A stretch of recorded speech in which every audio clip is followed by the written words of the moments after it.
सबसे पहले मेरे तमाम भाइयों को मेरी जानिब से अस्सलाम वालेकुम वरहमतुल्लाहि वबरकातुहू।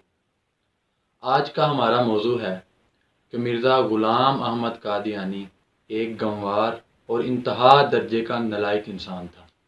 तो जी दोस्तों, ज़िक्र हबीब कि जिसके मुसन्निफ़ मिर्ज़ा ग़ुलाम अहमद कादियानी के अज़ीम सहाबी और कादियानियत के मुफ्ती आज़म मोहम्मद सादिक साहब हैं।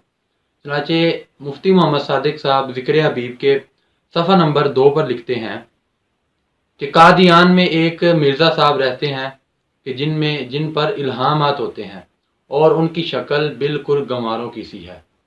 तो जिस तरह इस किताब के हवाले से साबित हो गया है कि मिर्ज़ा ग़ुलाम अहमद कादियानी एक गंवार शख्स था।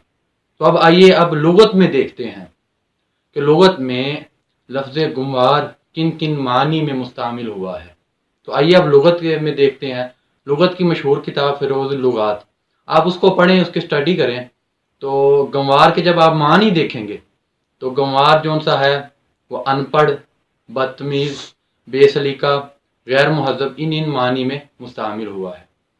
जी दोस्तों, सीरतुल महदी के जिसके लिखने वाले मिर्ज़ा ग़ुलाम अहमद कादियानी के बेटे मिर्ज़ा बशीर अहमद एम ए हैं, तो अपनी बाप की सीरत पर लिखते हुए कहता है, सफ़ा नंबर 142 जिल्द नंबर 1, उसमें लिखता है कि चूँकि मिर्ज़ा ग़ुलाम अहमद कादियानी साहब मुलाजमत को पसंद नहीं फरमाते थे, यानी कि मिर्ज़ा कादियानी साहब शुरू से ही मुलाजमत को हलाल तरीके से काम करने को पसंद नहीं फरमाते थे। इस वास्ते आपने मुख्तारी के इम्तिहानात की तैयारी शुरू कर दी, ठीक है, और कानूनी किताबों का मुताला शुरू किया, पर इम्तिहान में कामयाब ना हो सके। ये मैंने हवाला हाईलाइट कर दिया, आप इसको पढ़ सकते हैं। तो जिस तरह के अब मिर्ज़ा ग़ुलाम अहमद कादियानी की कुतब से ये साबित कर दिया कि मिर्ज़ा ग़ुलाम अहमद कादियानी एक गंवार और इंतहा दर्जे का नालायक इंसान था जो कि अपने इम्तिहानात में फेल हो जाया करता था।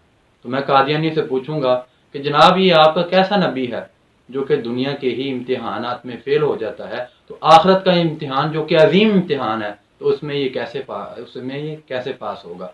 तो हम अल्लाह ताला से दुआ करते हैं कि अल्लाह ताला कादियानियों को राह रास्त पर आने की तौफीक अता फरमाए और तमाम मुसलमानों को रद्द कादियानियत पर ज़्यादा से ज़्यादा काम करने की तौफीक अता फरमाए। वस्सलाम।